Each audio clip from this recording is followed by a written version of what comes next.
Haleluya. Senang berjumpa kembali dengan saudara seiman dalam Kristus Yesus. Saya yakin saudara tetap ada dalam keadaan yang baik. Mengucap syukur saja untuk segala keadaan. Hidup kita ada dalam tangan Tuhan. Tuhan pasti pelihara sampai hari ini. Kita akan melanjutkan kembali pembahasan kita dari kitab Yosua tentang perjalanan-perjalanan orang Israel di tanah perjanjian ini untuk mendapatkan warisan mereka, perjuangan-perjuangan mereka untuk dapat memiliki tempat itu. Dan pada hari Jumat yang kemarin kita sudah membahas tentang Kaleb, bagaimana Kaleb meminta haknya sesuai dengan janji Tuhan kepada Musa bahwa dia harus juga mendapatkan tanah pusaka dan diberikan kepada Kaleb sesuai memang dengan kelayakannya. Dia disebut dalam Alkitab adalah orang yang mempunyai jiwa yang lain, orang yang mengikut Tuhan dengan sepenuh hati, memelihara semangatnya tetap sama, baik ketika dia berusia 40 tahun maupun ketika dia sudah berusia 85 tahun ketika mendapatkan tanah pusakanya yaitu Hebron. Maka di pasal selanjutnya, pasal 15 yang akan kita bahas ini, Yosua memberikan itu dan ada sedikit perjuangan juga yang harus dilakukan oleh Kaleb ini, tapi itu yang akan kita pelajari menjadi cermin bagi perjalanan iman kita. Dalam Yosua pasal yang ke-15 ayat yang ke-13 dan 14 saya akan bacakan ini. Yosua 15 ayat 13 dan 14. Tetapi kepada Kaleb bin Yefune diberikan Yosua sebagian di tengah-tengah Bani Yehuda itu, yaitu Kiryat Arba, seperti yang dititahkan Tuhan kepadanya. Arba ialah bapa Enak, itulah Hebron. Dan Kaleb menghalau dari sana ketiga orang Enak, yakni Sesai, Ahiman, dan Talmai, anak-anak Enak. Dari ayat ini kita tahu bahwa apa yang diberikan kepada Kaleb ternyata satu wilayah yang dihuni oleh orang-orang yang berperawakan besar atau dikenal memang sebagai orang-orang raksasa. Kita memang tidak tahu seperti apa ukuran mereka karena penggambaran kita bisa saja relatif. Tapi yang jelas tergambar sudah dari ayat ini bahwa yang diterima oleh Kaleb ini adalah satu tempat yang dihuni oleh orang-orang yang kuat. Sehingga tidak mudah dan saya bisa menggambarkan bukan sesuatu yang mudah yang Kaleb harus terima. Dia tentu tidak hanya sekedar masuk daerah itu lalu kemudian menikmati hidupnya dengan gampang, dengan seketika. Tetapi ada perjuangan juga sebab di ayat selanjutnya dia harus juga mengalahkan atau mengusir penduduk di kota itu, yaitu penduduk Debir. Dan ketika Kaleb dalam upaya untuk menghalau penduduk ini, maka diserukanlah satu perintah, satu maklumat bahwa siapa yang dapat merebut atau menghalau penduduk ini, maka akan diberikan putrinya Aksa menjadi istri dari siapa yang bisa menghalau penduduk ini. Dan Alkitab bercerita Otniel adalah seorang yang dapat melakukan hal itu dan kepadanya kemudian diberikanlah Aksa menjadi istrinya. Nah, Bapak Ibu Saudara, apa yang bisa kita lihat dari kisah ini?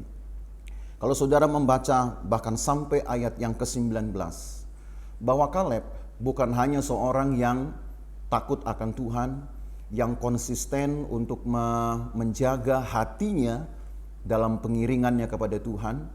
Dia memang disaksikan oleh pencerita kitab Bilangan bahwa dia mempunyai jiwa yang lain, karena jiwa yang lain itu digambarkan sebagai satu komitmennya untuk mengikut Tuhan dengan kekuatan yang sama seperti di masa mudanya.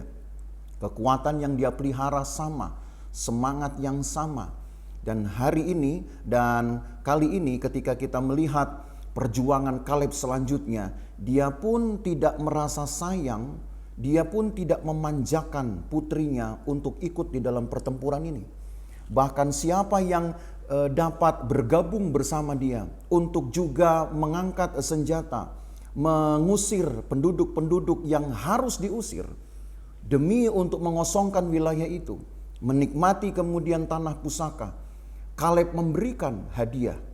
Jadi Bapak Ibu Saudara, yang bisa saya simpulkan dari kisah ini adalah bahwa Kaleb pun juga menyertakan anggota keluarganya, dalam hal ini putrinya juga, di dalam peperangan-peperangan ini. Mungkin buat kita hal yang sulit untuk membuat keputusan. Apakah memang keluarga kita harus diikut sertakan di dalam satu perjuangan, peperangan iman khususnya. Tetapi kalau melihat ayat ini, rasanya tidak ada ruginya kalau kita bahkan juga bersama-sama dengan keluarga kita juga mengangkat senjata bagi Tuhan, dalam pengertian kita memerangi dunia ini bersama-sama, memerangi juga kehidupan kedagingan kita bersama-sama dengan keluarga kita. Kita tentu tidak ingin menikmati itu sendiri. Kita ingin keluarga kita menikmatinya. Tapi tidak bisa hanya dengan satu orang saja. Keluarga kita juga harus ikut memberikan hidup mereka, pengiringan mereka juga kepada Tuhan. Dan kalau Aksa kemudian dihadiahi satu tempat dengan mata air, itu menunjukkan bahwa apa yang Aksa buat, walaupun tidak tertulis, tidak dinarasikan memang dengan lengkap, tapi saya percaya bahwa apa yang Aksa dapat itu adalah kelayakan, satu ukuran kelayakan dari perjuangannya. Bapak Ibu Saudara, hal mengikut Tuhan bukan hanya masalah komitmen sendiri. Kalau engkau masih sendiri, mungkin memang hanya kita sendiri, hanya Anda sendiri. Tapi kalau engkau sudah berkeluarga, maka keluargamu juga harus bisa menikmati berkat Tuhan, tapi bukan dengan menunggu dari berkat ayahnya atau sang suami. Mereka juga harus dapat berperang di jalan Tuhan, khususnya memerangi juga bahkan hal-hal yang Allah tidak sukai. Dan bukankah selama kita belajar kitab Yosua, penduduk-penduduk Kanaan ini menggambarkan juga bentuk dari kedagingan atau kefanaan di dalam hidup yang harus kita buang.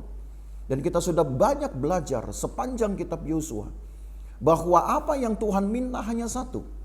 Kita mengusir bagian yang Allah tidak kehendaki. Dan kemudian kita hidup sesuai dengan apa yang Allah sukai. Dan itulah kelayakan berkat kita. Dan kalau Kaleb ternyata bisa menyertakan putrinya, keluarganya, dan dia pun bisa mendapatkan juga anggota keluarga yang baru, Otniel, sebagai menantunya. Itu menunjukkan bahwa Kaleb ingin keluarganya juga mendapatkan berkat yang sama. Tapi harus juga dikondisikan untuk belajar berperang dengan cara yang sama. Untuk musuh yang sama, yaitu kedagingan kita. Maka Tuhan akan memberkati hidup kita, saudara. Maka pastikanlah bukan hanya engkau sendiri, tapi engkau yang sudah berkeluarga, pastikanlah juga istrimu, anak-anakmu melakukan hal yang sama, hidup dengan cara yang sama di hadapan Tuhan. Supaya berkat Tuhan atas kita itu memang berlaku sama rata. Tidak ada yang bersifat menunggu, tidak ada yang bersifat menuntut. Semuanya melakukan bagiannya. Maka Tuhan akan memberkati kita semua, memberkati juga keluargamu. Maka tetapkanlah hatimu dan tetap percaya, suarakan kemenangan imanmu. Tuhan bersama dengan